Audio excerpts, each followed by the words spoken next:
What's up and welcome to another Mograph Mocast. I'm Dave. And I'm Matt. Joining us today, you may not know his name, but I guarantee you know his work. Joining us is Tom Coben. Hello. And Mograph is a supplement to our site, mograph.com, which is a motion graphics tutorial site with tutorials, plugins, podcasts, and other Mograph stuff.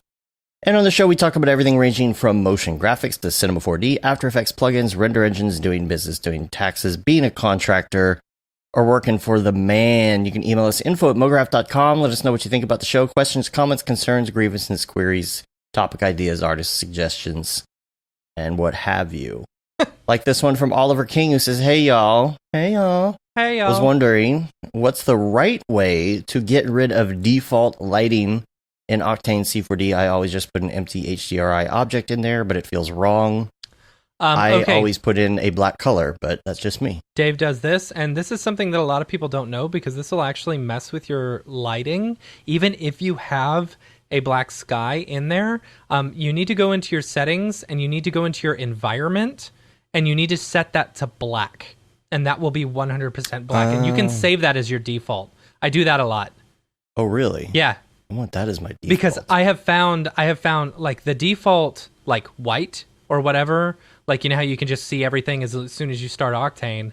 Like, sometimes even when you're lighting with a black sky, it'll still show a little, it'll do the bounces a little bit differently.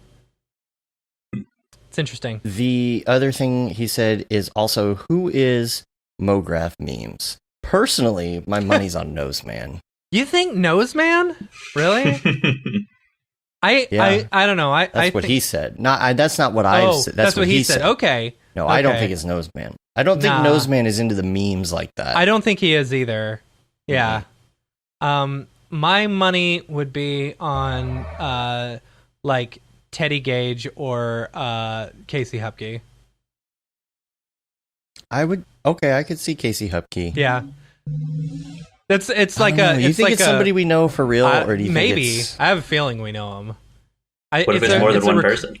Yeah, it could be multiple people. Could be a whole bunch of people. It could be a studio, like. Could be a whole studio. Yeah, but I don't know. I don't know about Noseman. Nah, I don't think Noseman. Yeah. He's more likely to be a James Bond villain. Noseman, yes, I could see that. Yeah. Somebody asked him the other day, like, I don't think he understood the question, or maybe he just didn't hear it on Skype on the Maxon broadcast the other day. Somebody said, "Can you say I expect you to die, Mr. Bond?"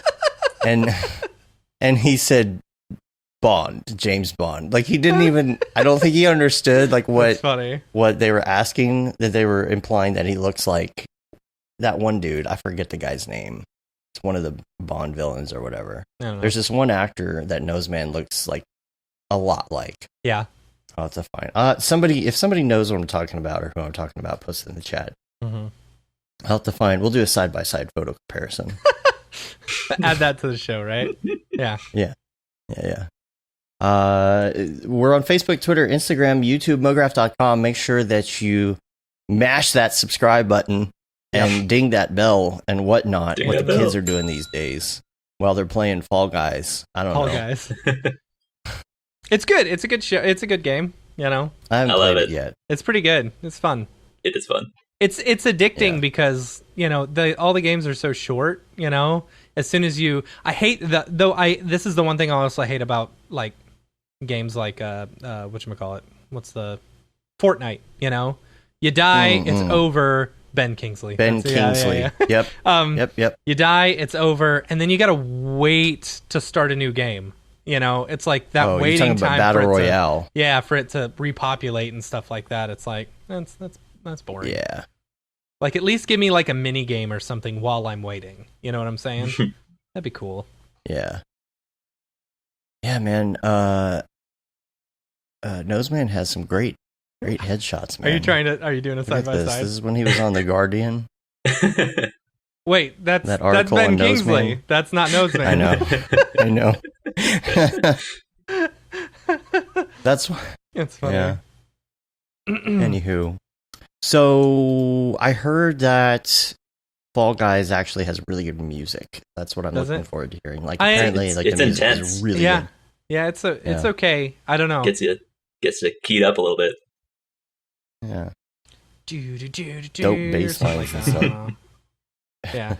So we've been we're interested to talk to you, Tom. There's a couple things from this week that we're gonna just kind of wrap up here from the previous week. We've been putting on a lot of content though. There's really not much to do because it's we're like, between all these episodes. It's like one day, since Tuesday or since 2 days ago. Freaking Saturday, man. Yeah, we were on Saturday. So if you missed it, we've put out, including this show in the last 7 days, 4 episodes in the last 7 days. So make sure that you check some of that stuff out. There's the Many Hues of Mograph Part 2, which was last Thursday. That was really great. And then Brandon came on Saturday, and he was talking to us about SIGGRAPH and everything SIGGRAPH. So that was great. Now, leading up to IBC, I was hoping to get a time on this because I don't know what time IBC is going to be. I don't know if it's going to be at the usual time or if they're going to go by Europe time on that. Yeah. But I don't know why they wouldn't go by that. European time. Well, I don't know if they're trying to broadcast to that audience or to this audience, so maybe we'll find out. Kevin's in the chat. Maybe he can find out for me. Yeah. And we could tell everybody, because what's going to happen is next Monday is a holiday. We will be having a show. What holiday is it? And next Monday is Labor Day. Labor Day. Okay. Right? Yeah. All right. Rick says normal time, 8:30 a.m. Pacific start. Okay, so it will be on the usual max on start time. And so we're going to have a Monday show, and then through the week, there will be streams for IBC. So make sure you check that out, 3D Motion Show. And let's see, anything else? I've been enjoying the takes system a lot awesome this week. Man, takes are so great. Like, it once you finally it took me a little bit to wrap my head around takes. And I'll tell you, when takes first came out, man, I made a lot of money off of that because right. I know what you're saying. We had a client. I had just left my full-time job to do Nexus Motion full-time, and we had a project that only I knew, so they freelanced us out to do it. And the hard thing about it was, you had to go through and it was all just changing materials, for like 3 different things. And so you'd put all the materials on, you'd save it, save as, blah, blah, blah. You do a new material, save as, do new materials, save as, And so you'd have to create like 125 different projects and then put them into a queue. Well, I didn't tell them we had the new version because they were on the old version. And so I just used takes and I got it done in like, I don't know, half a day. And I charged them like a week's worth of time for it. It's all right. That company's out of business now. So I can talk about it all I want. They weren't using takes. Right? They weren't using takes. Yeah, that's right. They weren't efficient enough. Yeah, so I mean, of course I've used it before, but I've never really used it in bulk before. And there was a token that I was looking for because, you got the different render tokens, right? And what I really wanted to find was something that would take the name of the parent, because I was working with this, I don't have it with me, but this acoustic insulation foam stuff, right? And in fact, hopefully, I think the client has said they're going to do a logo.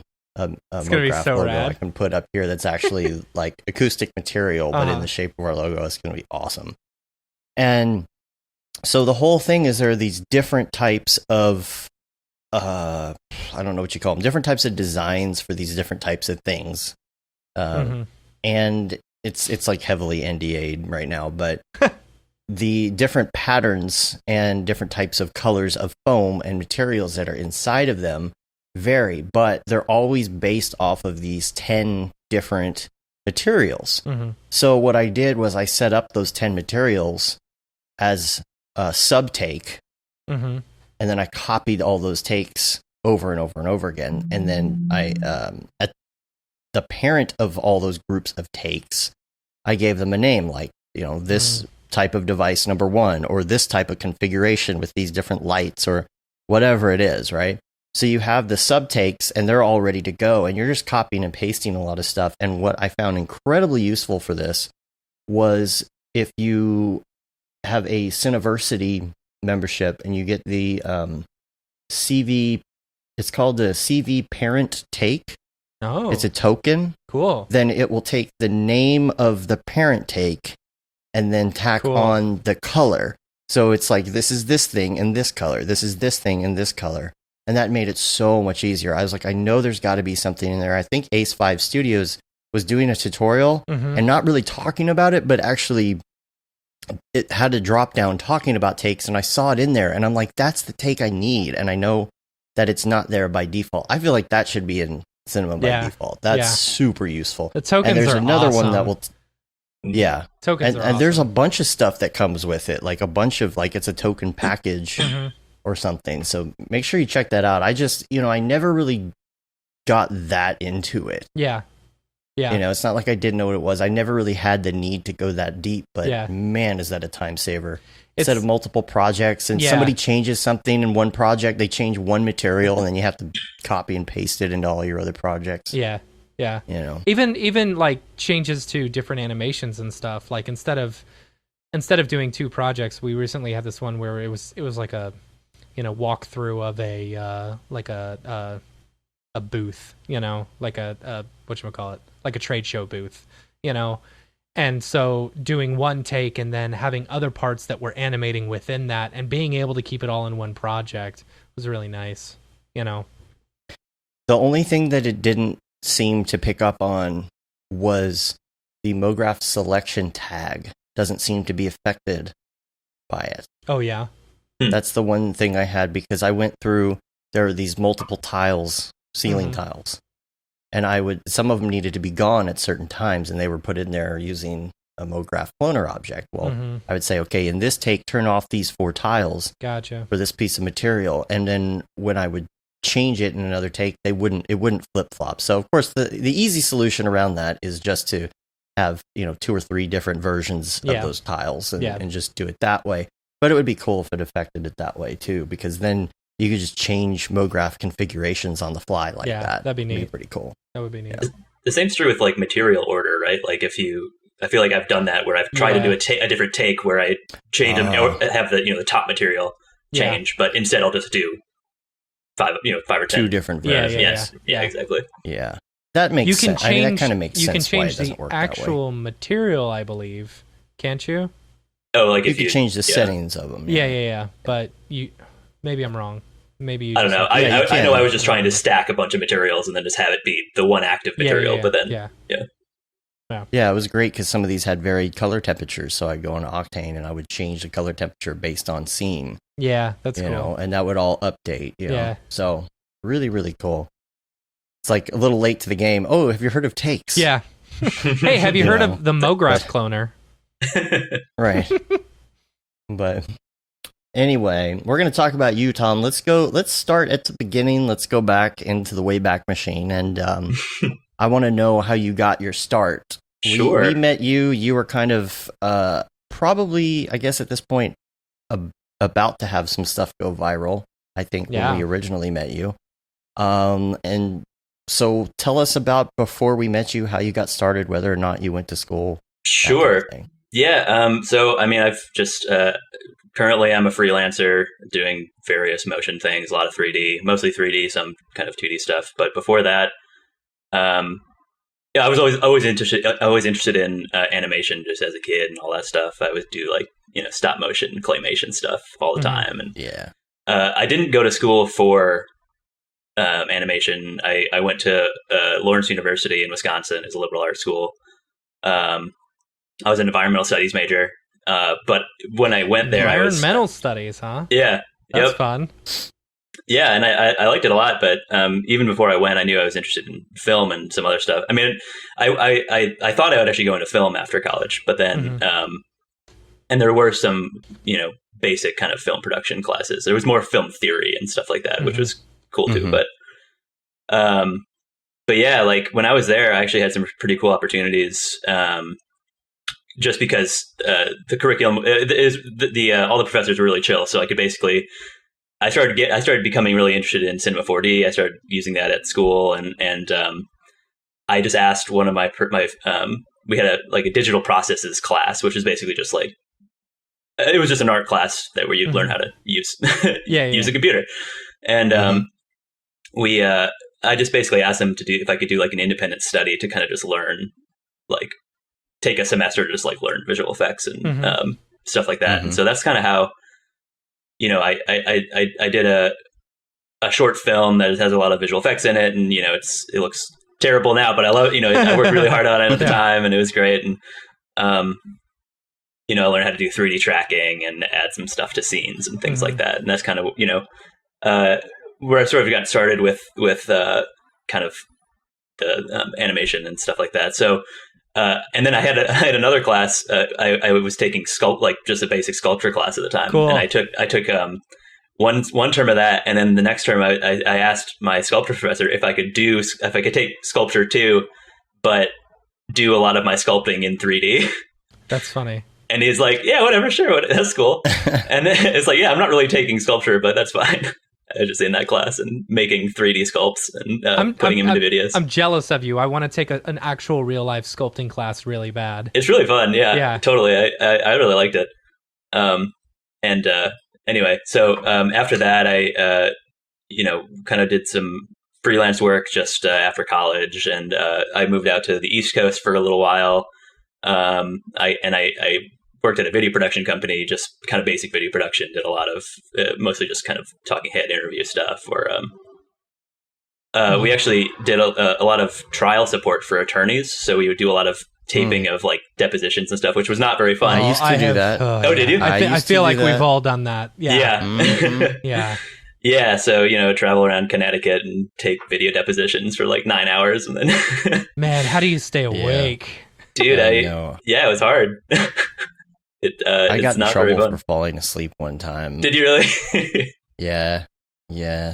It was what do you do? You're sitting there behind a camera for like freaking 9 hours, and I'm not giving two craps about what they're talking about. Oh yeah, I paid enough attention to keep them in frame. Yeah, right. Yeah, right. Yeah. But the cool thing about the fact that that company had all those relationships with attorneys and stuff was that they knew I was interested in animation, so I ended up doing a lot of accident reconstruction animation in Cinema 4D. Cool. For like attorneys, so car crashes, or usually like through some weird personal injury cases where like I don't know. I did one where like a pallet of like crates fell on a guy in a it was at a Home Depot or something. Mm-hmm. And like dynamics were I think I keyframed that one. But I'd work with like forensics people, and they would give me a lot of calculations if there was like you have to get the cars going at the right speed, and it was usually pretty it wasn't used for it was usually used for settlement purposes, so it often wasn't times like evidence necessarily, but there was a couple of times where it was used as like demonstrative evidence in like cases and stuff. I did a couple of trajectory cases on like murder trials, and which are pretty wild. I actually I had to go on the stand one time as an animator. Which I was going to ask you. Yeah. I was going to ask you about that. Yeah, that happened once, and it was kind of nerve-wracking because they told me like, oh, you'll be on for 10 minutes. It's just to like say what animation is basically. And I was on the stage on the stand for like an hour and a half because I was trying to like. Jeez. It was weird. They're just trying to discredit the animation. Yeah. And yeah, exactly. And like I was just like, I'm just like truth. I want the truth. But it was just the animator. They're asking questions like, it's like, so how much are you animating and how much is the computer animating? I'm like, I mean, I'm doing it. It's on the computer. I don't know. Or like, let me tell you what a keyframe is. Well, right, yeah, it's like I think they're trying to get on like, is this like a simulation versus an animation versus whatever? So, right. And it took a long time to get there, basically. It's funny, dude. Yeah, I had a very similar situation where I was called to the stand because of something I did, but it wasn't animation. It was something about it was a kidnapping trial, but it was a video file that was too slow. Like they played it back in a regular VCR from security footage of the confession of the kidnapping. Right. But it was too slow, so they made me speed it up, or maybe it was vice versa, like slow it down. Yeah. You know, and do the same thing with the audio. So the whole question was whether or not that audio had been altered and why. He's like, "Did you watch the whole video?" Like this same thing. Like you're like they are trying to discredit you. Oh yeah. You know, they're like, "Did you watch the whole thing? Did you watch the whole thing from start to finish for 2.5 hours? And how do you know that hasn't been altered?" And I'm like, "Well, you have a visual representation of the audio." Yeah. I'll be right back. I gotta go pay my lawn guy. I'm sorry. I'll be right back. Okay. Okay. It's funny. Yeah, that's wild though. Got to tell him about Venmo. So, so yeah, that's funny, man. They sit there and they try and discredit you, and they try and you know, because they want it to be submitted as legit, and so like the prosecution is just like, "Who's this guy?" Yeah, totally. You know, yeah, man, that's funny. So, so were they happy with the outcome? I think so. Yeah, at the end of the day, I mean, you know, basically, I ended up just describing like, yeah, this is basically no different than if I came in with a few dolls and just said like it came in here and went out here, or like something like that. Right. So, you know, that's kind of how I ended up describing it, and I think that worked. Yeah, so. That's a good point. I don't know why they try so hard to. I guess they're just looking for any reason to discredit anybody just for their case. I mean, yeah, especially if they don't understand how like animation, like what animation, how it works, or like what it's doing, or how if who's in control. You know, if it's because they're thinking, oh well, you're doing something to make it more persuasive than it actually is. Or yeah, like for that. Sure, and you know, traumatizing. Right. And the vast majority of the time, you know, if it's used in court, it would be demonstrative evidence. So it's not, you know, it's not made to be actual testimony. You know, it's checked off by a professional and be like, yeah, this is basically what happened. It's not perfect, but it's like, this is a pretty good representation. It would be the same if you brought models in with you. Sorry, I'm out of breath. I just ran upstairs. Need to learn what Venmo is. Are we still talking about depositions and stuff? Mm-hmm. Yeah, I had to help out. I had to actually help out the FBI on a terrorism case. You know? Oh my god! Yeah, it was. So the original case had been dismissed. Sorry, guys, I'm out of breath. I ran upstairs. Did you get to stake out in a van? No. So here's what happened. There was this charity, you know, that you can't talk about. There was this charity that was basically taking money from people, and all that money would just basically go back to terrorism groups, you know, overseas. And so they'd have these big like parties and stuff and like reenactments where they're talking about killing people and stuff. And so this one of the main people in charge had all these videotapes of these things. You know, it's like the terrorist videos that you see back on 4chan or something like that, you know? Yeah, and they're going across the monkey bars and all that. I guess, I don't know that one. Yeah. But so one of the main people in charge knew the FBI was coming after him, so he took all these videotapes and buried them in his yard. And so, but then a few years later, he sold the house, and the people dug up these things, and they found them. And so the FBI went after this group, you know, for funding terrorism and stuff. And the thing got dismissed the first time around, but the second time around, they came to us and gave us all these videos, and we had to subtitle everything. It was like 400 hours of, you know, Arabic subtitling to English that we had to do.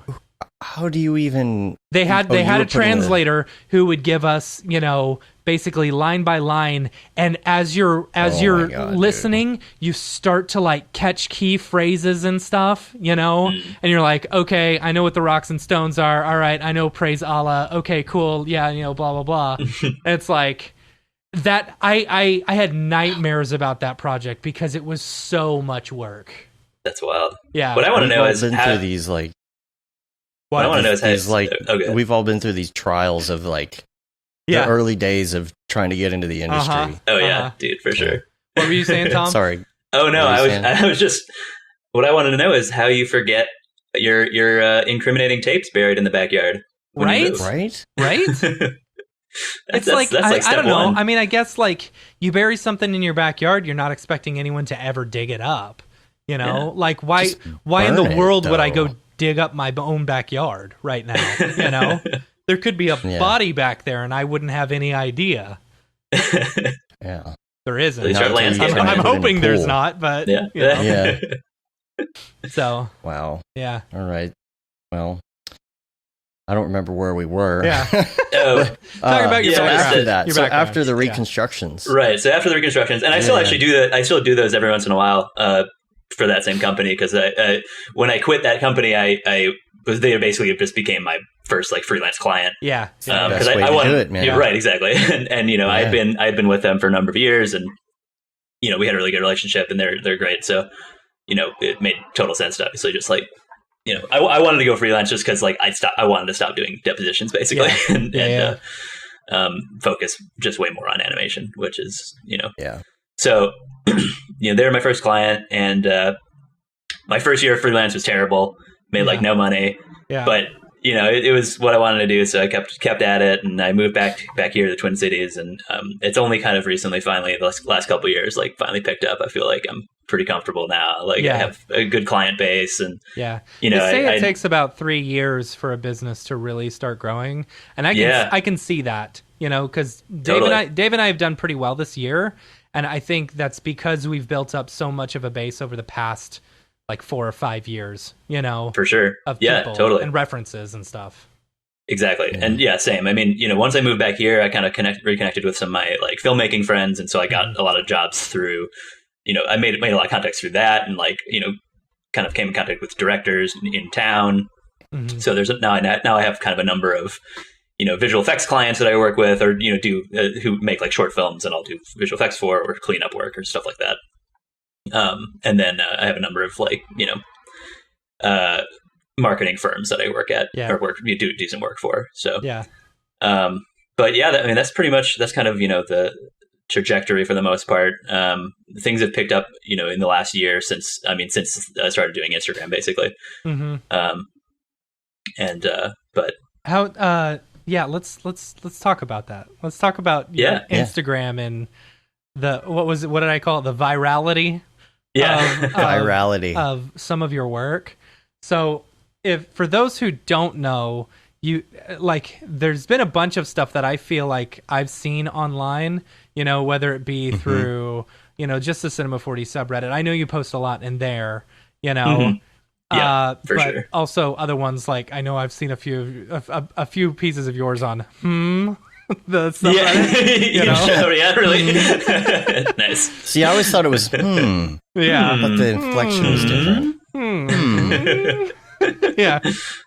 But there's you've done a lot of work that has gone viral, and I think that's what everyone wants, you know? And I haven't seen this one. This is funny. You haven't seen this? No, I had seen this, and I didn't realize it was yours until I went back to your Instagram. That's the thing. That's why I said at the beginning, I said, you know, you may not know him personally or his name, but you definitely know his work because we've all seen it. Especially, I think I don't know if this one was the one that got the most views, but the automatic bowling ball thing. Yep. Dave, can you go to that one? Like, I saw that one. Yeah. It's down. Yeah. There's different versions. I've made iterations now. I have the Bullbot 5,000. That one. The Batbot 6,000. When I first saw this, I was like, oh wow, that's a super cool machine. But then I started going through it, and I like started analyzing it. And I was like, okay, this is 3D, but like it's clean. It is a super clean render. Thank you very much. And I like that you even gave it like the CMOS, like, you know what I'm talking about, like the CMOS sensor kind of the stretch. Oh yeah, and a CMOS sensor has a different look to it, and like the rolling shutter kind of look. Things. Yeah, the rolling shutter. So the ball, when you completely see the ball, Oh, unintentional. that's funny. Oh, really? Yeah, that's a weird glitch that happened in Octane. I don't know how it happened. I tried to look into it at one point, but as soon as it gets up to speed, it like, you know, the ball kind of flattens out, and it's some motion blur thing that I don't understand. I was going to ask. That's interesting. I know. I tried to like look. I tried to figure it out like when some people were talking about it, and I tried to like ask about how that was happening. But I think I came across, it was some issue with the motion blur, or like it's like a step before or step after, you know, how you can kind of, it was something with that. Exactly. So I'm not exactly sure. But it ends up working. It makes it look kind of like like a digital video. How many views did you get on this one? Do you know? Well, I posted it on Twitter initially, and that one got, I think it's at 20 million. Wow! Views. Yeah. Wow. Most of this happened within a couple of days. Yeah. And then it's kind of crept up since then, but. It was really funny because, you know, I posted it just because basically the reason I started doing all this Instagram stuff, it was right after NAB last year. And I was, you know, just talking with everybody and like seeing all this cool work. And I was like, you know what, I should probably start just like putting some stuff out there. I've been making animations for a while, and like I had like a bunch of just personal animations that I had made, but I hadn't really posted anywhere. So I was just like, yeah, sure, I'll get an Instagram. I'll start an Instagram. I had an Instagram technically, but it's just like, you know, I hadn't used it for like 2 years. And so I decided I would do some dailies for a little while. And so I ended up doing 100 days of dailies, and some of it was like cheating. I had some, you know, early pieces, if you hit 100 days, people will give you $100. Is that true? Yeah, I heard that. he owes me $100. Yep.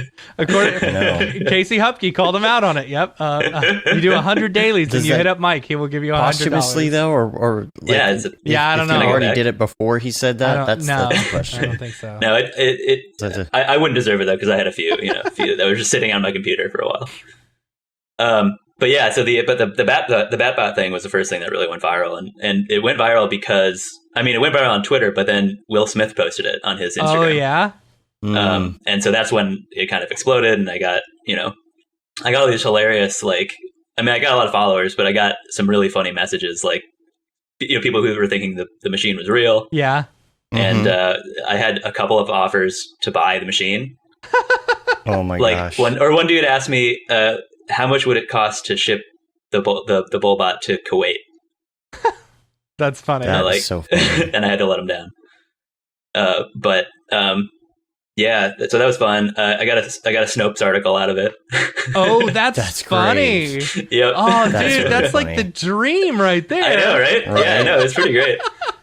People are sharing it online, saying, and everybody's arguing whether or not it's real. And the whole scene, all these scenes, like all of them are, the whole scene is built, right? It's all 3D. 100% CG. Because some of your stuff isn't. Some of your stuff you combine. Yeah, a lot. Some stuff I'll just track. I usually just use like iPhone footage and put some stuff in there. Yeah, see, that's what I had thought with the bowling one. I thought it initially was just some tracked footage that you put in there. Right. Go to the one of the guy jumping in the water. What is that one? Yeah. Now this is from a YouTube video where the guy. Originally, he hits the ice and hurts himself. I don't know if he breaks his tailbone, but he hits his butt real hard.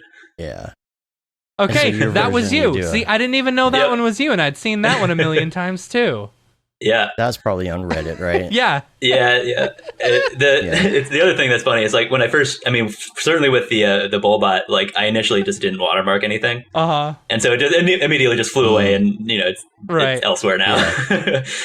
But I find that, these tend to appear other places with my watermark cut out. Oh, that's funny. Yeah. Yeah. That's funny. Yeah, that's what sucks. There's no good way, because people just crop it if they really want to. Yeah. And I'm not going to, like, splatter my, like, watermark on the front or something. Right. That's stupid. Yeah. Talk to me about the Thomas the Tank Engine series that you have done. Yeah, I've seen this one too. Yeah. Nice. I mean, that one, I don't know. I've always liked Thomas since I was a kid. Like, I played with, but you know, he has a creepy face. Yeah. So there's no two ways about it. He does have a creepy face. And I had seen there's a comic. I think it was Joel. I wrote it down. Joel Carroll, who had done this. Just this drawing on Twitter or something of like Thomas with his like neck coming out. It was like really, but it was like cartoony and funny. And so I wanted to do that kind of, or you know, a more creepy kind of version. And you know, you'd see like all those like Gorefield, right? Oh yeah. I'm sorry, John. I'm sorry, sorry, John. Right? Yeah, sorry, John. that was cracking me up. So I was kind of like, give it a try. It's really funny because like even before, I think Ariev was the one who connected us together. Mm-hmm. Even before that, or maybe it was because I had shown like the Thomas the Tank Engine stuff, and I was like, this guy's really good. I want to get him on the show. Nice, sweet. These ones I made recently. Just Chris Schmidt, he put out those sweet ragdoll things. Yeah. Mm-hmm. So I really wanted to play with those. So I did a 2 video series of ragdolling some characters in movies I like. Oh man, that's funny. Oh, I saw this one too. Jeez, dude. Tracking. Like I saw this one just recently. This is the one where he and this was even through your Instagram. Yeah, so it got That's great. This one got posted. I think someone took it from my YouTube and reposted it without the watermark and put it on Reddit. Because the thing that sucks is like Reddit is just like so fickle. Because I posted it first there on like the prequel memes or whatever, and it got like two views. Yeah. And then the next day, someone steals it and posts it, and it gets 30,000 hits. And it's like, damn it, that sucks. Yeah, I'm pretty sure I did see this on prequel memes. Yeah. That's funny. Of course. Yeah. Yeah. How many Instagram followers do you have? Like, how many Instagram followers have you gotten from all this? So when I started, I mean, I think I'm like 70 something thousand, 78,000. I feel like you should have so many more than that. Thank you. I don't know. I mean, I had like none when I started, so that's felt pretty good. Right, there you go. Okay. I mean, really, it's when Will Smith posted that thing. Oh yeah, that's a Made in World machine. Nice. Dick butt. Dick butt. You know what's funny? I think I did a dick butt in World Machine once. Did you? When I first started. Yeah. And just messing around with it. But the thing is, I was talking to Ariev about your work last night when we were playing Halo, and he said like the hard thing about doing dailies is doing animated dailies.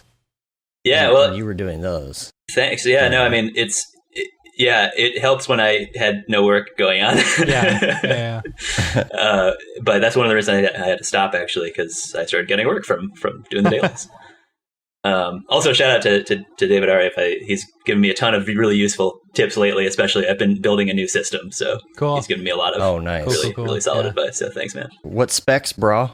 I just copied his, man. Oh, yeah. So you spent a lot of money, I see. I spent a decent amount of money, but it's, it actually sucks because I think I picked the worst time to make a computer because I wanted to fill it up with a bunch of 2080s. Right. And now tomorrow they're going to announce the 30 series? Yep. Yeah. And like I bought one 2080 and then I talked to David about it. He's like, oh, that's the wrong one. It's like the gaming one that will overheat everything if you have a bunch of them. Oh, that's funny. Right. And so I sent it back. Fans. And then I tried to order one on like the blower type. And 2 weeks go by, it hasn't shipped yet. And this is like through Newegg or something, through a third party. Cancel it. Just cancel it. And then I canceled. I was just like, I asked what was going on. The blower ones always come out later. Yeah. That's the thing. So it'd be like, oh, sweet, 3080s tomorrow. Okay, well, let me wait 6 months for the blower version of this. Yeah. That one. That it. one that you were just doing with like the bend deformer and stuff like on it. This is great. No, thanks.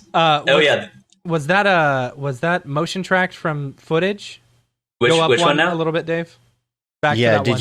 you? Oh yeah, drone footage. That's a drone footage. So that's Minneapolis. That's cool. We have this. We have this tower called the Witch's Hat. Did you recreated that in 3D first? Yeah. So I cool. Yep. I did a 3D track in Cinema. I did the scene reconstruction with the point cloud. Oh, cool. Yeah. Really? Yeah, and that just, I mean, I found, like, I don't see a lot of people using the point cloud. I mean, I see every once in a while, but, like, I don't feel like a lot of people are using it. And it's so useful for, especially stuff like this, where it just helps you line up how much is this is the point cloud then? Like, so it's not, none of it's actually the point cloud rendered. I just meant for, like, I use the point cloud for lining everything up. Because you can get, gotcha. Yeah, and you can obviously do the same thing with like just nulls and whatever. But I just find that using the point cloud is just so useful. And then, so yeah, I just rebuilt the tower. I painted it out a little bit, and then I just popped it on there. Yes, I want to figure out if I would love to put a 360 camera on my drone so I can go get some HDRs. Yeah. You know, that'd be cool. Yeah. That'd be kind of nice. That'd be awesome. Yeah. Some of the sculpture stuff on there. So I had there's this great site. So I'm into 3D printing. Cool. I've got into that a couple years ago, and there's this site, My Mini Factory, where it has this amazing section called Scan the World. And it just has full 3D scans of like literally thousands of famous sculptures. That's awesome. That you can just download. Where's that at again? It's called myminifactory.com, and there's a section called Scan the World. Scan the World. And oh, hey Todd, what's up? But yeah, so I've been doing these 3D prints, and this is that same one. Oops, here it is. So nice. making these Scan the World. That's cool. Wow, so yeah, just using yeah, it's a lot of fun. And it's just such a great base for animation, and also I mean obviously for 3D printing. I've been downloading these and altering them. I sell them on Etsy too. So cool. Yeah. Do you make a lot of money selling 3D prints on Etsy? Yeah, it's like good side hustle. Okay. And the 3D printer I have is just it's a basic Ender 3. It's kind of like an entry level. Like it was like $200 something. Oh wow! And I've had it for 2 years. It's great. Okay. No issues really. Tony Capalillo. I'm saying it wrong. He just got into resin printing. He's been doing the resin printing. Holy cow! That is. I saw him curing stuff. You got to cure it with UV. It is super clean. Yeah, the detail you can get in that stuff. Yeah, is insane. it makes me want to skip just the whole printing and just go straight to it. Right? Yeah, I mean, it takes more work. It's hard to say. Yeah, it takes a lot more work. You need to cure it, and the chemicals can off gas and stuff, so it's not exactly great to have. I mean, I have a small apartment, so I wouldn't want to do it here. But if I had a shop, I probably would. You'd want to do all that in your garage. Yeah, exactly. I have one sitting here. No issue. Yeah, but that would have to be its own separate little area. Yeah. Right. But that's cool. Anyway, storage shed in the backyard. Right. But yeah, I use Scan the World though all the time, and it's pretty great. That's super cool. So what kind of work have you been getting from doing these? Like who comes to you in general from Instagrams? Like, I want you to do a gig for me. Yeah. Yeah. So I get a lot. I need you to manufacture the actual bowling machine. I need you to send me this machine, please. Yeah. So I mean, a lot of it's I definitely get a lot of requests for like music video stuff, and I've done I've done a few of those. A lot of it's kind of your standard. It's like, could you do this like 10-minute video? I have $100. Right. It's like, yeah, no. Okay, if I have to. Right. Yeah. But yeah, a lot of music video stuff. I've gotten a few jobs. With some directors out in California and some other. I mean, to be honest, still most of my work is kind of word of mouth or just kind of my kind of standard network kind of in town. Yeah. But definitely a lot of I just started a job with this marketing firm in Greenland actually, which I met through Instagram, and they're really cool, and it's been a lot of fun. So it's pretty cool. I mean, you get to like meet a lot of people. Have you found a significant increase in the amount of work that you've gotten since like some of these posts have gone viral? Yeah, I think for sure. I mean, again, I think, a lot of the jobs I've been getting, and most of them have kind of been one-offs so far through Instagram. But I mean, definitely since then, I mean, I just totally just gotten my name out there at least a bit. That's cool. What do you plan on doing in the future? Like, are you thinking about doing any sort of short or something like that? Yeah, like, maybe. Yeah, dude, you gotta do a full series on the Thomas the Tank Engine. I would love to. I don't know. I have to. I've had a few plans for at least some other just quick ones, but I would love to do a short at some point. Yeah, for sure. I haven't had the perfect inspiration yet, but yeah. Yeah, I can imagine what the story for the Thomas the Tank could be. That could be fun. You could really have some fun with that. Oh yeah, totally. I mean, there's got to be some, horrifying origin story involving, I don't know, some chemicals. Thomas had never seen such bullshit in his life. That's the meme, right? That's right. Just fed up, man. You got to work that in somehow. Fed up and kills everything. Yep. I like the thought that it's kind of the mix between Thomas and the Hello John stuff. Yeah, for sure. Really play on that and just get super creepy.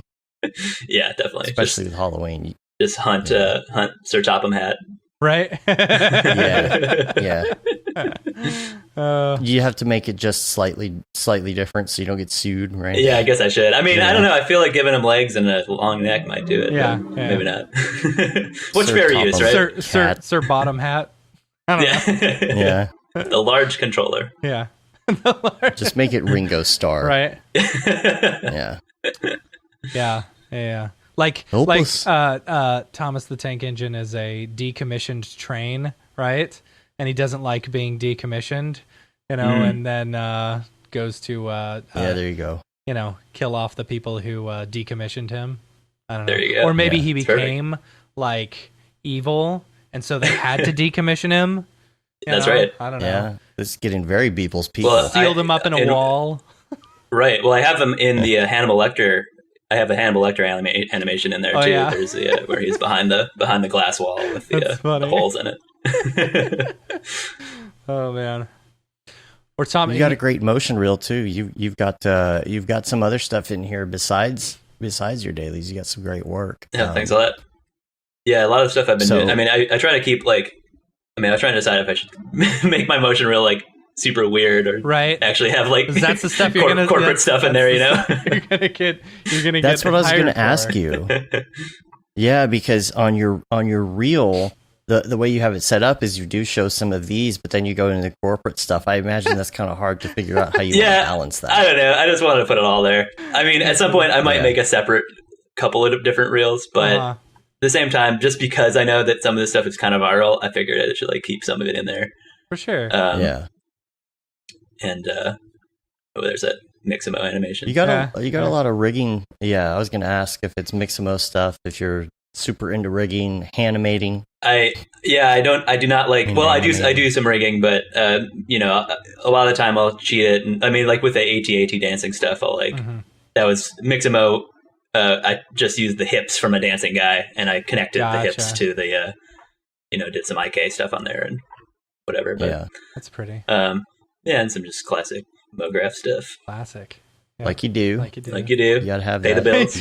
You should have on the one where he's scrolling up on the iPad. You should have put your animation in there. Oh yeah, just be Thomas full screen. What? Oh, it's funny. It's just normal. Oh, I've seen that one. That was for the Cinema 4D subreddit thing. Oh yeah, the mini machines the challenge, or whatever, right? Yep. Oh, okay. Tiny machines. Machines. Yeah, that one was another one where I used the point cloud really heavily. It was super useful for that. That's just like me sticking my phone out my window on my couple of bricks there. Yeah. You have a lot of VFX type stuff as well. Mm-hmm. Maybe not even any Cinema 4D. You did have that one. It's the one. I don't know if it was on your website or if it was on your. I love the name Coben dioxide. Oh, thanks a lot. That's great. Yeah, and then the logo CO2. Yeah, I get it. Exactly. I was gonna ask you about your. Which one was it? Let me look it up here real quick. So you had a bird in a parking lot. Where is that? Oh yeah. You know what I'm talking about? Yeah. I was gonna ask, is this just something you took with your iPhone? Yeah. So the problem here it is. There it is. Yeah. The thing about doing dailies every day is that it gets to be 11:00 at night, and you're like, yeah, I should do something. Yeah. And I had this video. I was gonna sit in a parking lot and take a video of a crow eating a French fry or something. And then you just put the humping boy in the shorts. I just put the humping guy in there because, I thought it'd be funny. Not? Funny. I don't know. Yeah, I had done... Your motion tracking is really good. I gotta say. Thanks. Cinema 4D? Yeah, I think that was Cinema 4D, yeah. Actually, you know what? That might have just been... I might have done it in Mocha and had him as a still.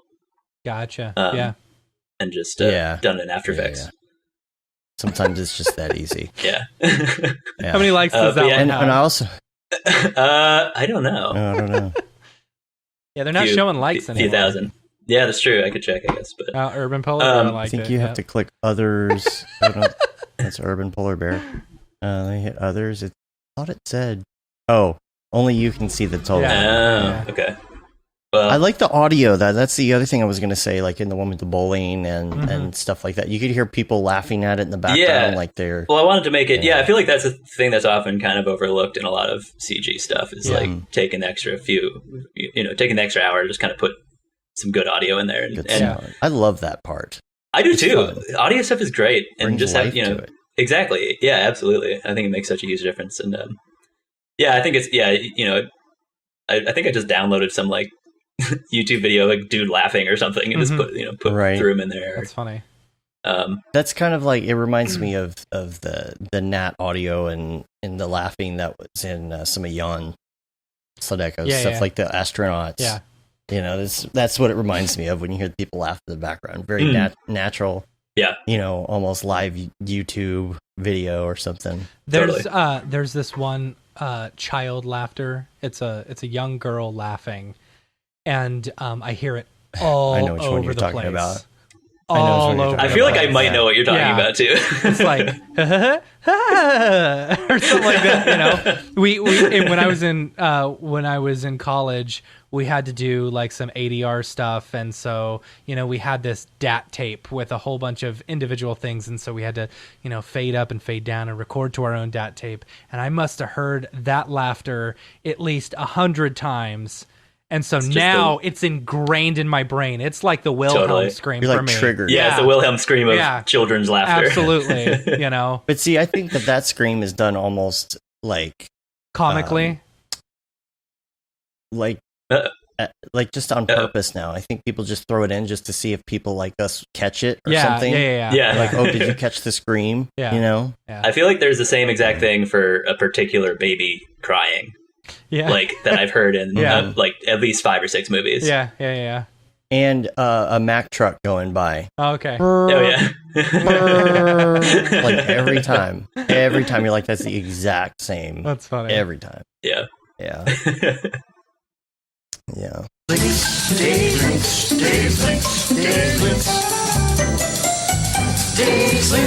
I have one link today that I could give y'all. You want my one link? I think it's probably, who was it? It was Lil Ryan. Lil Ryan shared this. Is this his new part? Is this part 2? No, this is just something he shared this morning. I was just giving him credit for posting it. Lil Ryan, he's all grown up now. Frozen 2 Houdini effects. Oh, cool. Stuff from Houdini. And it's a really cool breakdown on how they did a lot of the water scenes. Oh, that's awesome. And just like giant, like the dam breaking fracture objects. Just incredible sims. Yeah. Like, just like, how do you even begin to do this kind of sim? It makes my head hurt because I just don't have the patience for it. I don't think people who are doing water and fire and smoke sims and stuff like that are generalists like we are. They've got to be like, that's their main gig. That's what they their do. Jam. So, and I can see how it would be fun. I mean, I saw some of the sims that are in there, and it's like they're doing crashes plus they're creating terrain and using other terrain that the water hits to art direct what's happening and stuff like that. And you can just imagine what that takes to run that many sims. And hopefully, I'm assuming that people that are on this level working for Disney, they've got some ridiculous machine that's they're on an taking iMac. care of this. Yeah, they're at home on an iMac, just working remotely. But I could imagine it's fulfilling in the end. But so. Man, I couldn't do that from day to day. I have to be able to hop around and be I like the more everything rather than good at one thing. I like the more generalist stuff. I feel like I can accomplish 90% of what I with the knowledge that I have now. The extra 10%, I just got to go learn it, or just whatever, or outsource it. Exactly. Yeah.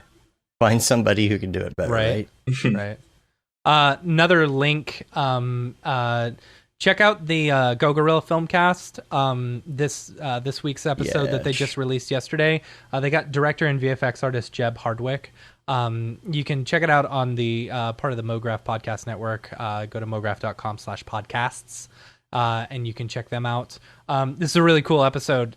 He's a big VFX people. They go into some of the nerdy stuff that we like to talk about as well. So it's a really good. It's complementary to the show today. So make sure and check it out. It is. Yeah. In fact, I'm going to insert an advertisement for them right now. Hi, my name is Sashia Dumont. I'm a writer, actor, and filmmaker. Hi, my name is Paul Robinson. I'm a director, DP, and filmmaker. We are the creators and hosts of the Go Gorilla Filmcast, an online source for all things indie film. We are a husband and wife film team and co-owners of Sen3 Productions, and we started this podcast for filmmakers like ourselves who were producing on micro budgets with skeleton crews. Go Gorilla is a weekly podcast that features various talents in TV, film, and web series productions. We've interviewed filmmaker powerhouses like Kestrin Pantera, Richard Raymond, Alex Ferrari, Cassandra Ebner, and Ryan Connolly.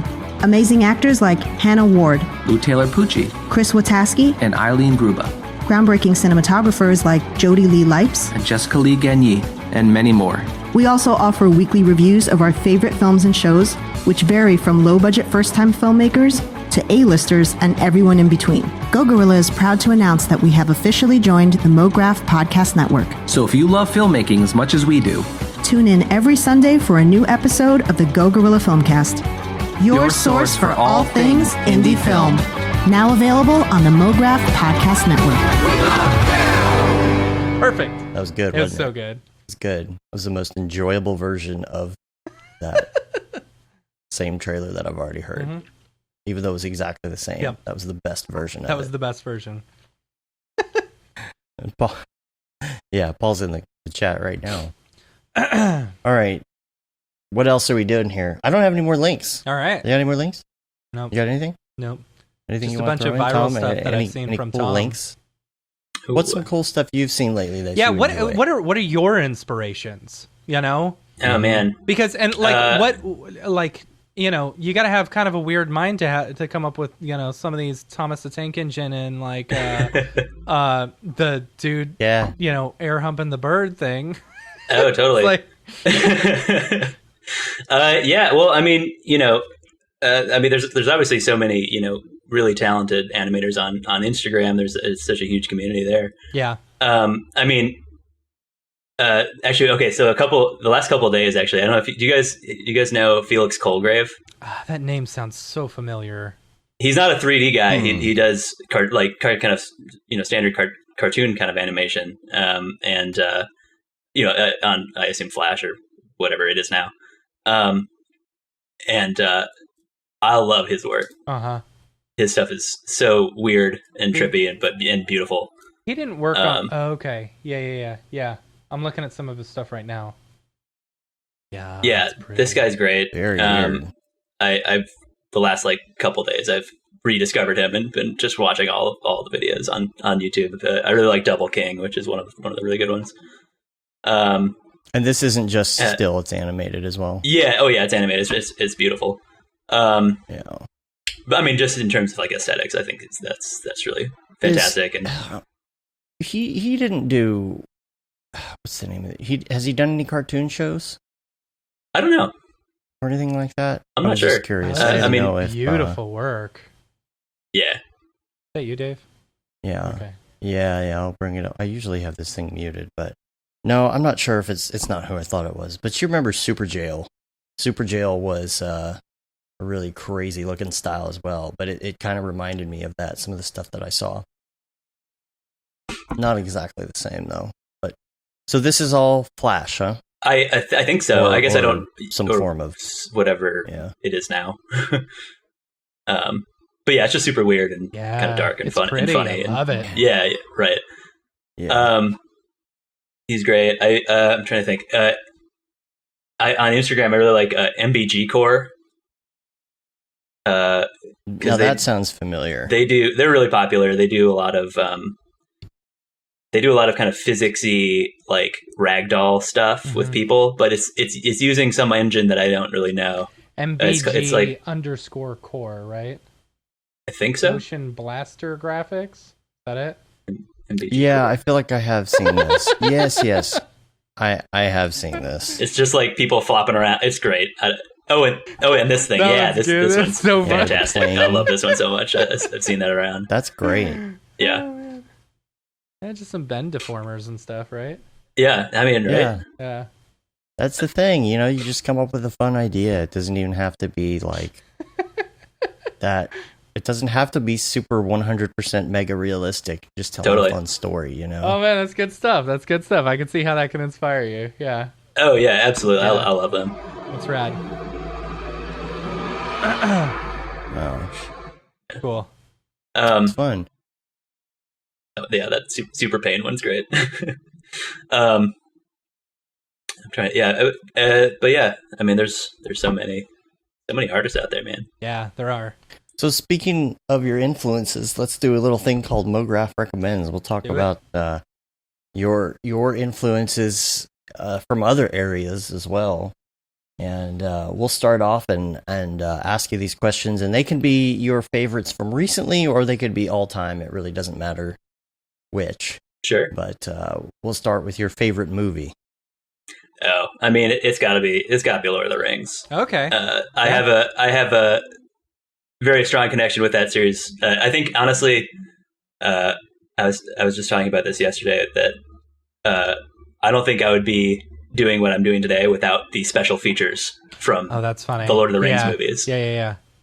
You went back and watched them all, and yeah, well, because when they came out, I was in love with the movies, and I got all the extended editions, and watched all 12 hours of bonus features. And, that's how I got interested in film in the first place, and all this stuff with like creating Gollum and creating all that stuff. Yep, there we go.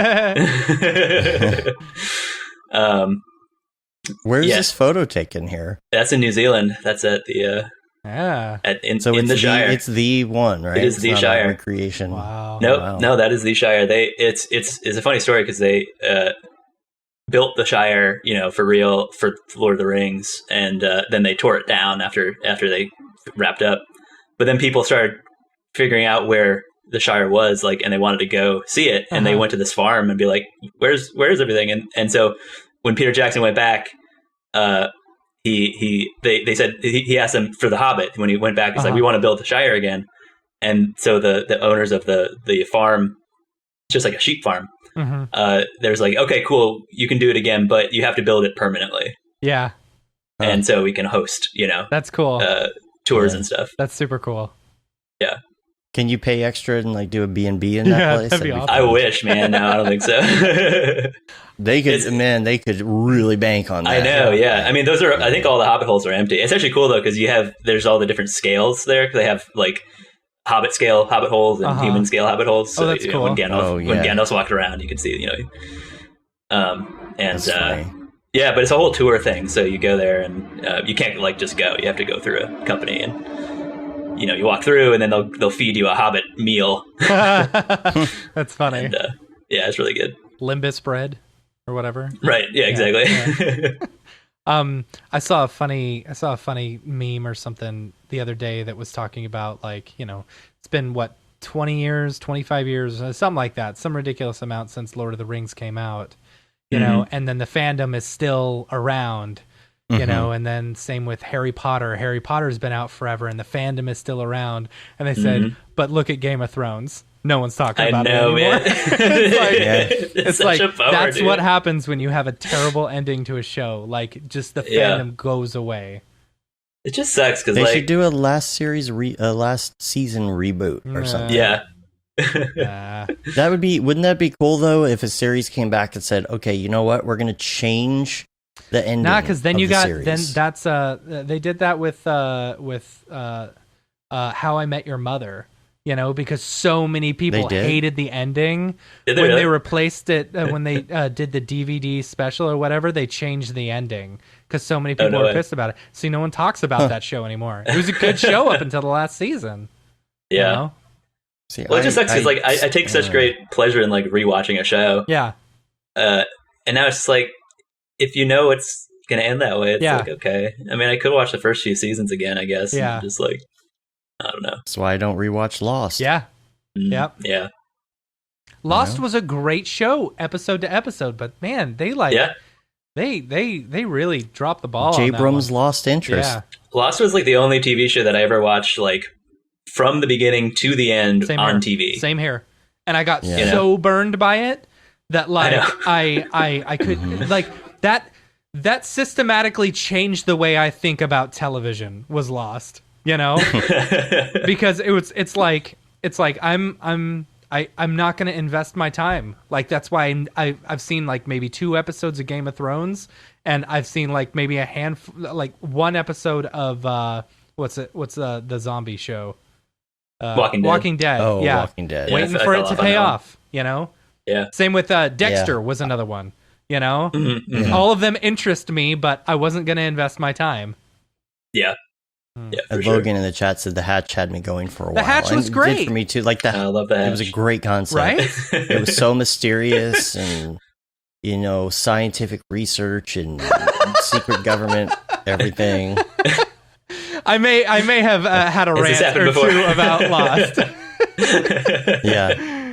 Now, Kevin wonders if we've ever gotten into Breaking Bad or The Wire. Yes, I love Breaking Bad. And that's the thing. Like, and I took a gamble with Breaking Bad because I've heard so many good things about it. I didn't get into Breaking Bad. I didn't watch it until like I got caught up to the last season. You know, like I got caught up to the half season. You know, like season 5.5 or whatever. That's when I was finally caught up. Yeah, it's about where I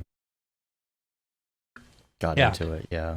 Anyway. Yeah, I mean, they had a plan for a full show. It's great. Right. They knew when they were going to end it. Which, what about your favorite TV show then? While we're at it. Oh man. I mean, that's a tough one. There's a lot. I've just watched. Well, everyone like favorite of all time. I guess probably The Simpsons. I think they've influenced my. They've influenced my. Sense of humor quite a lot. I think classic Simpsons or like. Oh yeah, classic Simpsons. Come on. Okay, I guess that should be one of our questions. How old are you, Tom? How many seasons into the Simpsons? Yeah, right. Yeah, when I stopped watching. Yeah. Probably season 15 or 16. 15. That's probably around there. I mean, I think I petered out after there. Like I would watch every once in a while, and every once in a while I'll watch like an episode of like a new one, but it just feels so different. The thing is, the episodes like, and here's what I found, because Dave and I will do our yearly, our yearly Halloween. 1 month. 1 month from tomorrow. Yeah, I know. 1 month from tomorrow. So we watch a Halloween episode every single day in October. Oh, nice. And so because now there's 31 episodes, I believe. Wow, that's crazy. So yeah, I think. I think technically 32 because there's the one Halloween episode that's the canonical Simpsons, right? Not the Treehouse of Horrors one, right? Right. Yeah, gotcha. But I've found like The Simpsons is still a good show if you watch it. But it's just not the same show that it was. That's the thing. Yeah, it's still funny. It's still funny, topical. For sure. It's still good, but it's not the same one that we all grew up with. Yeah. Exactly. It doesn't have the ironic humor. And it's not like O'Brien. The whole thing was, Bart was a, he was a bad mouth, bad talking, whatever kid who wasn't good at school. And now it's just like, I mean, what is it? Now it's just focused on Homer and, how dumb he can get. Right. He gets dumber and dumber. Yeah. And his humor has changed. His specific humor is different now. Yeah. It's just this whole silly humor and not like the sugar episode. I love the sugar episode. It's one of my favorites. That is a good one. He's first in America. First you get money, then you get the power. No, the sugar, then the power, then you get the women. You know, those are prizes. Yeah, and he pulls out the British guy from behind the sugar. Like, get out of here! Hello. Where'd you get that sugar? I took it when you let your guard down for that split second. And I did it again. You don't get that, like, just off the wall. Now it's just him being kind of dumb. I did enjoy the movie. I thought the movie was good. You know? Yeah, I think you know what? That's probably where I stopped watching the show though. After that, like around that time. Yeah. Like maybe for a few more like months or something. Yeah. But I mean, all the Halloween episodes I think are great. You know. Mm-hmm. They're all very topical and stuff like that. Oh yeah, you know, and I don't want to hate on the Simpsons now because they're still good. Yeah, but it's just. But classic Simpsons. I mean, there's too many repeatable lines. Simpsons. You know, there's so many quotes. I quote it daily. Daily, and I'm Hope I didn't brain it. And I have for 25 years. Yeah, and now nobody knows what it is. I know. You know, I made a quote. Listening. So my brother, he's 25. Our babysitter who watches the kids while I'm at work is 24. And I make all these Simpsons jokes all the time, and neither one of them get it. And I'm like, oh, this is so depressing. Man. So I've gotten to the point now where I will pull out my phone and show them the joke, you know, so that they get what I'm saying. That's the joke. Exactly. Yeah. Anyway. That sucks. It's like being a kid and somebody's mentioning Bullwinkle and Rocky jokes or Beanie and Cecil or the Flintstones or something, you know, or Jetsons or or something. And now it's like the same thing, man. We're just getting old. I know. Logan in the chat says, at our family camp, I referenced The Simpsons to a group of kids, and they said, "What's Simpsons?" That's when I knew I was old. That's funny. Oh man, that's pretty bad. Yeah, that hurts. They're dying a slow, painful death. Yep. Yeah, they don't know. They just don't know. Why won't you die? I just don't understand. You know, he's already dead. He's already dead. You know, and I like similar to, you know, watching The Simpsons and stuff. Like, I've made my kids start watching because HBO Max has released all the old Tom and Jerry's and all the old Looney Tunes ones. So, so I'll be doing crab juice. Oh God! Oh, I'll take the crab juice. But I've made my kids start watching like classic Looney Tunes and stuff, and like I realized how much it has influenced me in my life and like my humor and what I find funny and like how racist the cartoons were. I mean, some of them, yeah. But like, I mean, some of them were pretty bad. It's like I love being able to go back and watch a lot of these old Looney Tunes, like the Tex Avery ones. Man, they're just so good. So good. The wolf. I remember being like the 9 and renting like Roadrunner cartoons from the library. Yeah. And I do that like every week. Yeah. Dude. It was such a treasure back then. Yeah. Now it's so easy to say, oh, here's 20 episodes of this thing. But back then, you know, if you wanted that, you had to record it yourself and you have I had a prized VHS tape that was done in EP because you had to do it in EP if you wanted to get a ton on it. You know, 6 hours instead of 2 or 2.5 or 2. And it was all Ninja Turtle episodes, all from different Saturday mornings and syndication. And it was like the holy grail. Like, oh, you can watch Ninja Turtles over and over. You can binge this. But people don't get it now. And Saturday morning cartoons, same thing. Yeah, I did the same thing. I had a legit file folder or a file cabinet that I filled with VHS tapes of only The Simpsons. That's funny. I would tape it every day at 5 o'clock. I worked for a place where we did VHS to DVD transfers for a really long time. And we had a guy come in who had recorded like every episodes or multiple copies of, gosh, what is that? What's the is it Hawaii Five-0? Who's the mustache guy? Tom Selleck? What's the show? I think it's Hawaii Five-0. It might have been Hawaii Five-0. Not Hawaii Five-0. You're talking about Mustang. not MacGyver. Not MacGyver. It was There's an M. I know what you're talking about. I do too. Miami. Miami Vice? Is it a Miami Vice? No. It was like Miami Vice. Magnum PI. There it is. There it is. Magnum PI. Thank you, Julius. Yeah, no, Magnum PI. It's all the same. They had brought in it was more hours of Magnum PI than the show actually was, right? And so he brought in, it was 2 gigantic cases of tapes, and he wanted every single one transferred to DVD, And so we transferred them. It ended up being like $5,000 or $6,000. And we're like, dude, and this was when DVDs recorder. were starting to come out on like seasons and stuff. And we're like, dude, if you literally just wait a month, you can buy every single episode for like $100. No, it's like, no, it must be And he said, mine. no, I want all the commercials too. Exactly. Okay. Now I gotta say, Yeah. I do enjoy the retro commercials. I Yeah, like to watch man. old episodes of Wheel of Fortune from the 80s because it still applies. You Yeah, can still do that's the true. puzzles, right? And then you have like the 80s commercials in there, man. And there's thousands of episodes online. So That's funny. welcome to Old Geezers. Welcome to Old Geezers. Yeah. Remember VHS? Remember Super VHS? Remember VHS? Remember? Did you use your SVHS cable? Mhm. S-video S-video cable. Yeah. Okay, let's talk about music. Yeah. What are your musical influences? What do you like to listen to and while you work and otherwise? I don't know. I guess I kind of just listen to like random stuff on Spotify most of the time. I mean, it's pretty eclectic, I'd say. I don't really have like a specific thing I listen to a lot. I mean, like, I don't know. I guess I'm, if I'm like working for a long time, just those sweet, sweet lo-fi beats, I guess. Yep, but I'm with you there. Or eclectic like Sade. Yeah. I don't know. I like Sylvan Esso and like Sylvan Esso's good. Yeah. yeah. I don't know. I'm always terrible. Like I listen to a lot of stuff, but I never You know don't know what the it is. names. Yeah, that's the thing about Spotify. That's the thing about Spotify these days. That's right. It's you know? newfangled contraption. Yeah, it's like you just start a radio and you just don't Exactly, you don't yeah. listen. You don't know what the Yeah. names are anymore. Right.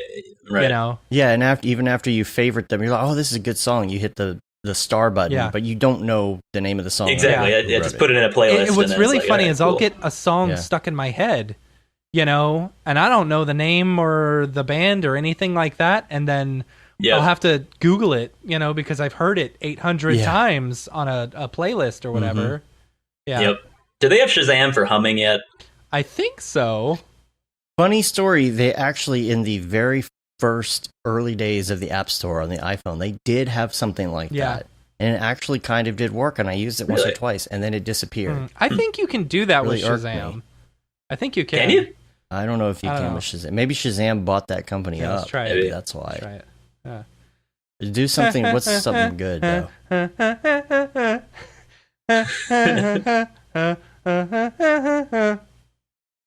You have selected Family Guy.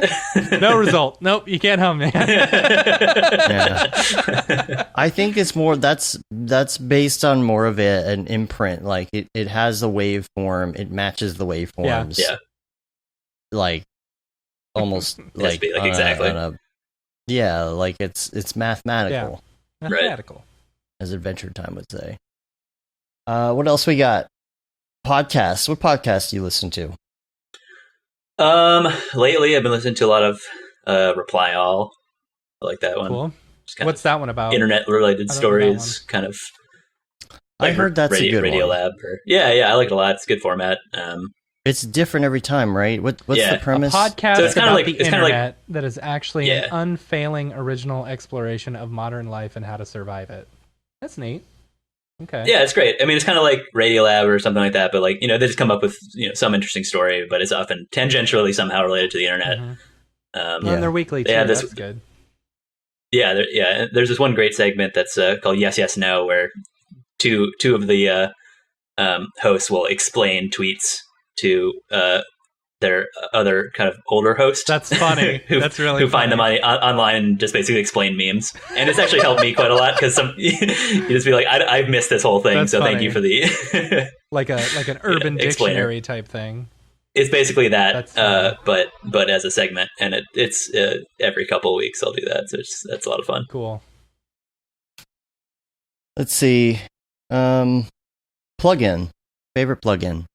Oh man. I mean, I use X Particles a ton. Yeah. I love X Particles so much. Remind me to ask you an X Particles question once we're done, because Okay. yeah, I'm having to create a snowball, and I don't know what I'm doing. Oh, okay. There's some good examples now. There though, is, of yeah. snow Actually, that you can... I was this Saturday. I was watching Bob Walmsley had a really good tutorial on snow, and so I was following along with that. Oh, nice. But like he starts off with it in one place, and then it just falls into place. I needed to have like velocity initially. You know? Oh man. Okay. So, because I gotta throw the snowball. You know? Oh, okay, sure. Yeah. Anyway, that's my question. Okay. I'll think about it. Yeah, think about it. I feel like most of the time I just use X Particles. I just like throw out a like an emitter, pop some curl turbulence on there, and call it a day. Yeah, that's me too. That's me too. You know. No, I've been trying to like get. I mean, it's such a deep plugin that So like deep. I don't know. I could. It's most of the stuff I'm using it for is just like surface level. Yeah. But it's still amazing. Yeah, I mean, but still, like a lot of the surface level stuff looks fantastic. Oh yeah, no, it's incredible, and being able to do like smoke and fire stuff in cinema now is great. Yeah. I've used that on a couple of like short films and stuff as kind of elements, and it just looks fantastic. Yeah, I feel like 90% of the work that people are looking for X Particles people for, are some of those really basic surface level particles with trails totally. And whatever. Yeah. And that's great, because that's some of the more easy stuff. It's like once you get into the intricate stuff, that takes a little bit more work, Yeah. Well, I'm really interested to see in the next, who knows when it's coming out, but the what's it called, Nebula? Yeah. From Video Copilot. Like, I'm really interested to see, like, once you can like do some simulations in X Particles, render out of like export out of EDB and bring it into After Effects and do some stuff there. Oh yeah. Crazy. Like, yeah, that could be a pretty. I don't know. I'm really excited for that. When is that coming out? I don't know. Yeah, I mean, he announced it like 2 years ago. Yeah, so. I know. Yeah, I saw a demo at MDC a year ago, last January. Yeah. I think he did like 2019 at NAB. Yeah. Was when I saw like the first. I mean, I think people were talking about it before then, but that was the first time I had seen a demo of anything.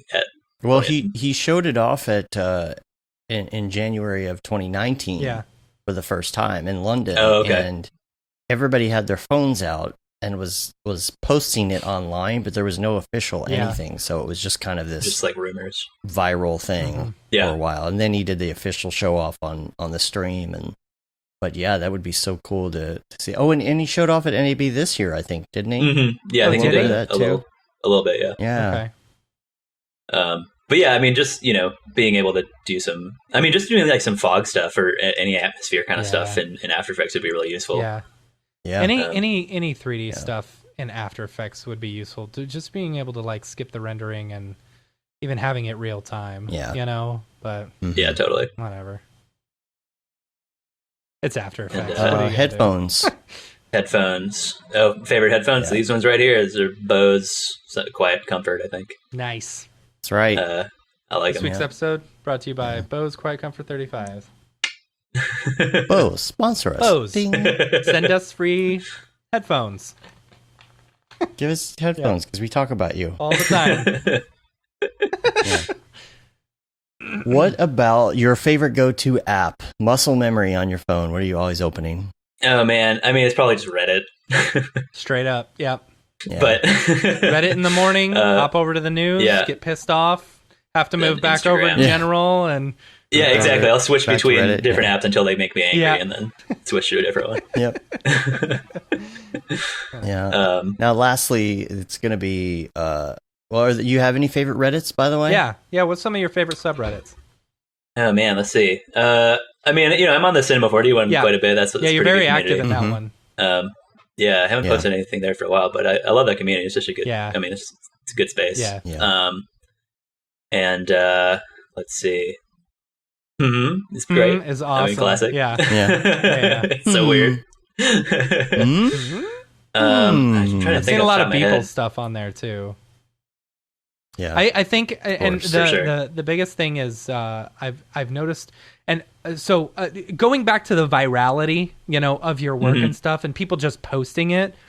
Have you made it a point to like comment and say, "Hey, I made this," this is my work or something like that?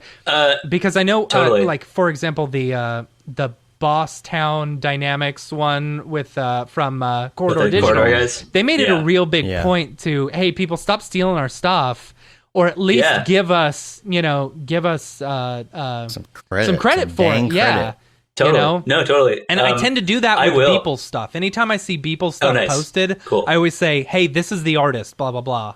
And I've noticed more and more people giving credit where credit is due in the comments, Yeah, that's really sweet. And I get a decent amount of that too, where it's like, I'll be tagged in a lot of stuff just in the comments. And it's like, and that feels really good. I mean, it's nice to like, that people are kind of looking out for you a little bit. Yeah. And like, like a buddy of mine, just like, he was the one who told me that my the Obi-Wan animation was on Reddit, and I was like, I posted it there yesterday, dang it. And then like, but then I saw like he and a couple other people like they'd commented on there, and I'll leave a thing. I'll just be like, hey, this is me. You can follow me here. Mm-hmm. Please include my watermark next time. But I have actually taken down a few on YouTube. Oh yeah, because they'll just post it, especially because like sometimes they monetize it. And it's like, don't do that. Like, that's simple. That's simple. So I've put out a few copyright strikes on some of the Thomas stuff. I mean, I feel a little weird about that because it's already kind of a copyrighted thing, but it's satirical. It's in fair use. So but it's satirical. I feel like it's pretty fairly within fair use. Yeah. But at any rate, I've seen a lot of that stuff just be posted around, or taken from TikTok and have someone else's name on it. Yeah. And it's like, that's pretty uncool. Yeah. But yeah, no, I've definitely done that a few times, and that's something I would encourage everyone to do. If you're on Reddit, you see someone's work that if you're on Reddit or TikTok or any social networking app, and who the artist is, go into the comments and see if anyone's given credit where credit's due. Because it's really helpful. This is our livelihood. And exactly. Tom got some work based off of this, you would want to get work from, you would want to get credit and work from it, so make sure and just look out for each other. Anyway. Yeah. No, it is really great. I mean, it's great to see when people do that, and it's I don't know. Please do it. The most difficult question of all. Most difficult. Is going to be, what is your favorite life hack? Oh, my favorite life hack. Oh man, well, I've just been 3D printing my life hacks all the time now. Yeah. I 3D printed a little shelf for my phone to sit while I'm in the shower. I can listen to music.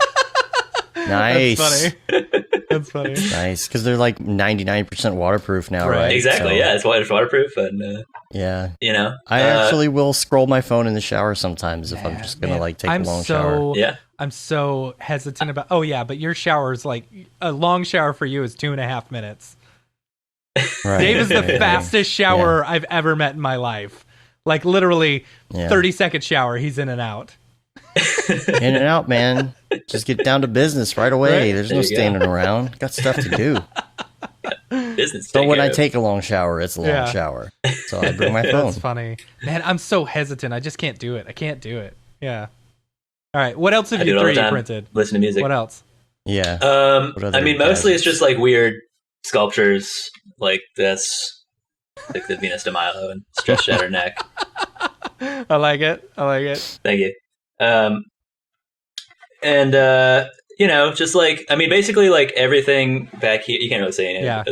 All this stuff is 3D printed stuff. And I mean, just like let's see, I made some little feet for my TV because I wanted to fit my, soundbar underneath it, and it was too short, so I built some little feet that look like this bathtub, like ornate little claw feet. Right. Clawfoot tub. That's cool. So I have a clawfoot TV to fit my. So yeah, it's all just like stupid bullshit in my apartment, but it's it's a lot of fun. That's neat though. Like you're able to customize your apartment the way you want it. That's yeah, exactly, neat. Totally. And I want a 3D printer. I'm gonna get one for Christmas.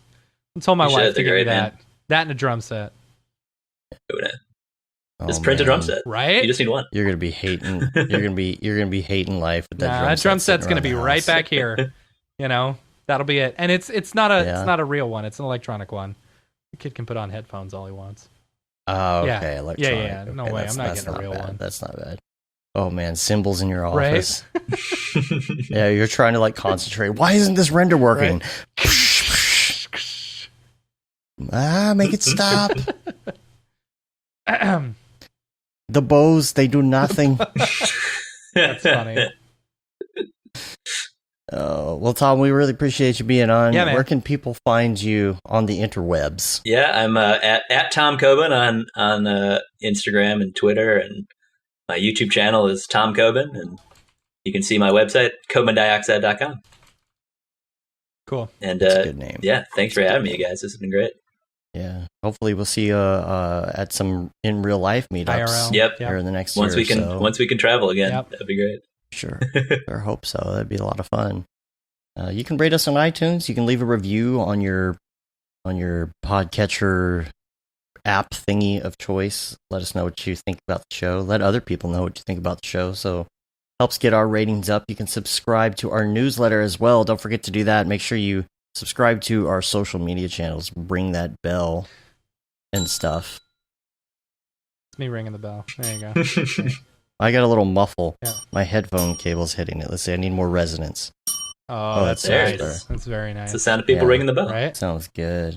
Yeah. Every time the bell rings, you subscribe. You will get a notification about every time we go live. Broadcast. Yeah. Someone has just smashed that like button. Yeah. Smash it. And then the newsletter, it goes out once a month, approximately. Mm-hmm. Sometimes a little longer, depending on. I'd like to put some IBC information in there as well. So that should go out pretty soon. You can say you've been there, done that, got the t-shirt with the Mograph logo tee, the Paul Babb, Feel the Bab 2020 shirt. All the profits from that go to Doctors Without Borders. The Render Things t-shirt, hoodie, and long sleeve tee. I know. 2 months. I know. We're gonna update it. Yeah. It's either gonna be, or we could just say, well, it's if vintage. he doesn't win, which I don't know, I'm feeling pretty strong about Paul Babb, this year. Yeah. If he doesn't win, we should either do Bab Rabinowitz 2024 or Bab Omatola 2024. There you go. I don't know. Nice. And is that it? Oh, and of course that render is fire shirt, which you're only allowed to wear, ironically, unless you're Shams. Fire. Yeah, go catch her presentation from last week. Yeah, it's good. And Julia's. Oh, and I don't know if we mentioned it, but Shams, she just released a Marvelous pack, right? This should have been in links because this is really good. She just released. Yeah, send it to me. I'll put it in links. She just released a pack of Marvelous designer stuff. Shams, I need to look it up. Well, just look it up and send it to me. So anyway, put it but in the notes. I believe it's completely free, which is cool. Just a couple of. You mean fire? Well, that's free, fire, but it is also fire. Yes. Anyway, it's fire. Yeah. All right, cool. Thanks again, Tom. We're gonna get out of here. Yep. Until next time, I'm Dave. And I'm Matt. And I'm Tom. Have a good one. Later, yo. Thanks, everybody.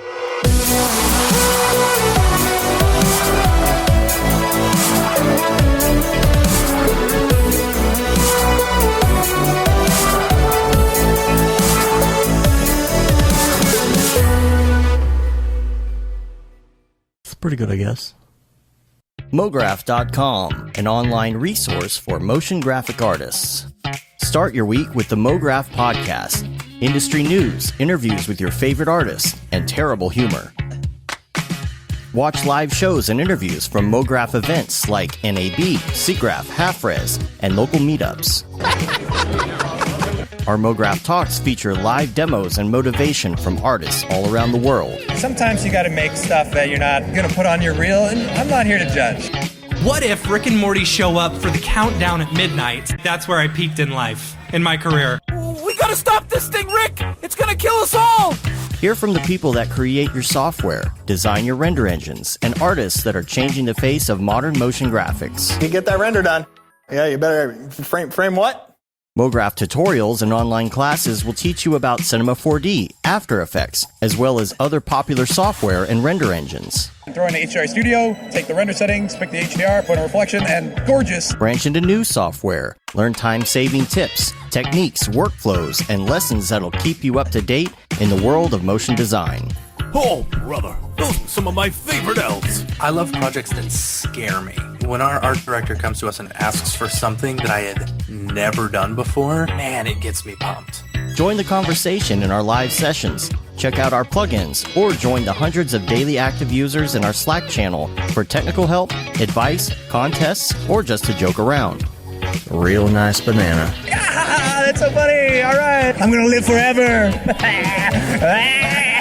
Subscribe today and get the latest updates on our YouTube and other social media channels. Take all your dreams and just do it! We don't care how you get here, folks. Just get here. Subscribe to Mograph.com.